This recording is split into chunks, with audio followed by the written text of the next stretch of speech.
namoonni maatiin keessan konneekshinii yookiin immoo imoo akkasumas telegiraamii waasappii messengerii warra hin qabne jechuudha. Isin immoo biyya ormaa jirtanii maatii keessaniif kallattiin dawwaluun baay'ee tokko waan ulfaatuuf mijaana kan jedhamu jechuudha. Birrii 10 yookiin immoo birrii 10 jechuudha. Birrii 10 daqiiqaa 25 odeessuu akka dandeessan akkasumallee immoo birrii 6 immoo daqiiqaa 14 Itoophiyaatti dawwaluu akka dandeessani isinitti hima jechuudha. Namoonni mijaanatoon guuttatiin kallattumaan gaafa birrii 10 Itoophiyaatti dawwaltan daqiiqaa 3 qofa kan odeessitan, birrii 10 daqiiqaa 3 qofa kan odeessitan, birrii 10 daqiiqaa 25 akka haasoftanii maatii keessa waliin dubbiftan nan isin argisiisa. Namoonni beektan okay beektu, namoonni hin beekne immoo irraa barachuu dandeessu. Namoota baay'eetu haaraa dhufaa jira waan ta'eef warran beeknee fi itti fayyadamuu dandeessu jechuudha. Nagaan daganni nagaan kun lafa bakka jirtan isiniif haa baay'atu. Hordoftootaa fi jaallatamtoota kabajamtoota maamiloota kiyya egaa akkaataa ittiin eegallu hanga xumuraatti obsaan na dhaggeeffadha. Ani isinin barsiisa jechuudha. Isin kaardii akkatti kaardii guuttattan kaardii guuttattanii kaatanii mijaana san akkamitti akka guuttanii kaatanii akkamiin akka cheeggootan waliin ilaalle jechuudha. Viidiyoo kiyya like, share, subscribe gochuun na duukaa bu'aa na hordofaa isiniin jedha. Waan na beeknu waliif qooduun aadaa fi duudhaa keenyadha. Turtii gaarii na wajjiniin taasisa. Jalqaba irratti bilbila keessan foon ishee jettu yookiin isa ittiin dawwaltan gadi tuqxuu jechuudha. Ammani kaardii bitadheen jira, 20 bitadheen jira, itti guutee isin argisiisa. Yeroo itti guutuuf kaatan bilbila keessan keessa galtanii iddoo search jettu kanatti jechuudha. Mallattoo isin barreessuu qabdan jalqaba irratti istaarii barreessitu jechuudha. Istaarii yookiin najimaa achi kaatanii lakkoofsa ittiin biyya kanaa itti guutan, biyya Saawudii keessatti kan ittiin guutan tokko 5 badeen istaarii ammas istaarii gootu jechuudha yookiin najimaa. Isan booda jechuudha kaardii biteen jira, kaardii guutaan jira jechuudha. Ani amma kaardii itti naqaan jira. Kaardii biyya kanaa 20 biteen jira jechuudha. 20 biteen jira garuu kanaaf guutu 17tu guuta jechuudha. Amma kaardii kiyya itti naqee yeroo xumuru hinnaa dhufa misejjii hanga dhumaatti viidiyoo gabaabduu jechuudha. Hanga dhumaa obsaan na wajjiniin ilaalaati. Akka kanaan lakkoofsa itti naqaan jira. Tokko najimaa gootanii tokko 5 najimaa asan booda lakkoofsa bilbilaa lakkoofsa kaardii keessanii itti naqxu. Isan booda masilaalii itti gootu jechuudha. Masilaalii itti gootanii dawwaltu jechuudha.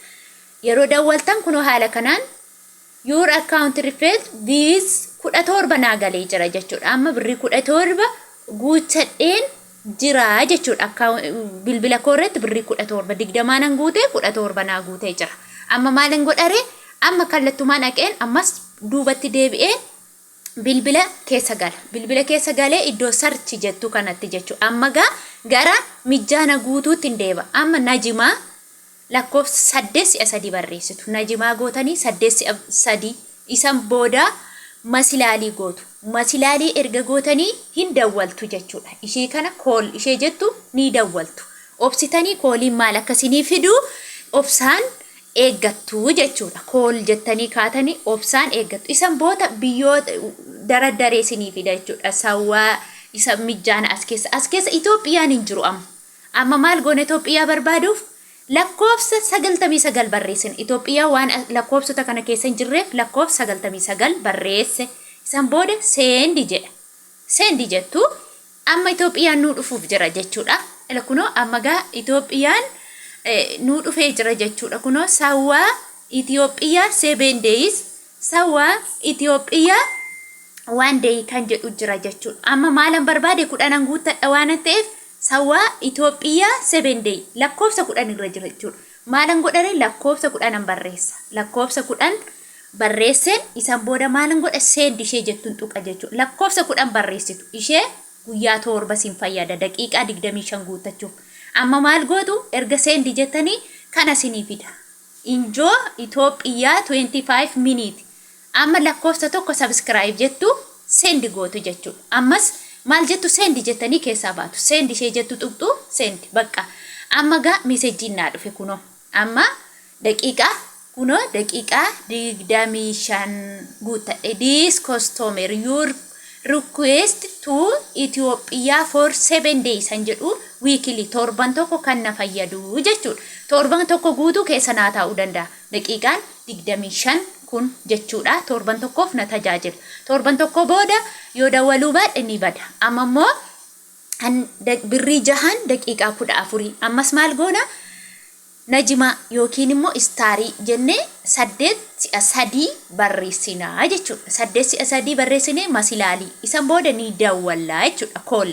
Ammas biyyoota nuu fidaa ni ilaaltu jechuudha. Baay'ee obsaa yoo eeggattan baay'ee fayyadamtu. Ammas kunu as keessa Itoophiyaa kan jedhu hin jiru jechuudha. Kanaaf maal goonare lakkoofsa 99 barreessina. Moor kan jedhu irratti jechuudha. Moor jedha 99 jennee seendi goonaa. Yeroo seendi goonu kuno amma Itoophiyaan nu dhufee jira. Sawaa Itoophiyaa waan deesse ishee jettu kana lakkoofsa meeqarra jirti? Lakkoofsa 9 irra jirti. Sawaa Itoophiyaa waan deesse. Kanaaf lakkoofsa meeqan barreessaree bakka duwwaa irratti 9.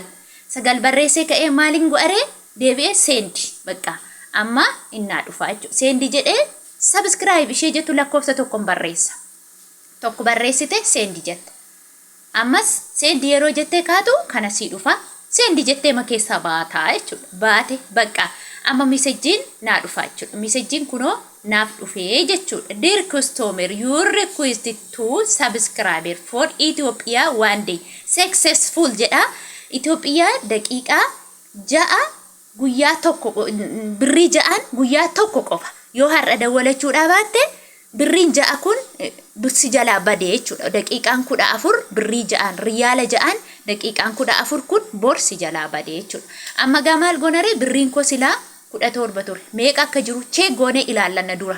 Otoo hin badiin tokko istaarii tokko 6 masilaalii goone dawwal. Isa kunoo birriin koo tokkoo fi saantiba 39 guutee amma 16 itti fayyadamee jira jechuudha. 10 takkaa guutee ammoo 6 takkaa guutee jechuudha. Kana booda maal gooture yoo takkaan kan itti guutan keessaa fakkeenya 25 qofa guutanii inni 6 ganaa keessatti yoo hafeessiin jalaa fudhatee sokkuu danda'a waan ta'eef cheekii godhadhaa birriin keessan dhugumaa mijaana ta'eera hin taane cheek gootanii erga fixxanii isan booda dawwaltanii birrii 6 yoo guuttan daqiiqaa 14 6 yoo guuttan guyyaa tokko qofa akkasiin fayyadu. Ammoo 10 yoo guuttan daqiiqaa 25 guyyaa 7 akka keessa isinii turuu danda'u beekuu qabdu jechuudha. Warreen viidiyoon koo isinitti tole like, share, subscribe godhaan na jajjabeessa. Gaafii yaada qeeqa qabdan na gaafachuu mirga guutuu qabdu. Hanga turtii biraan viidiyoo biraa walitti deebinutti nagaan tura.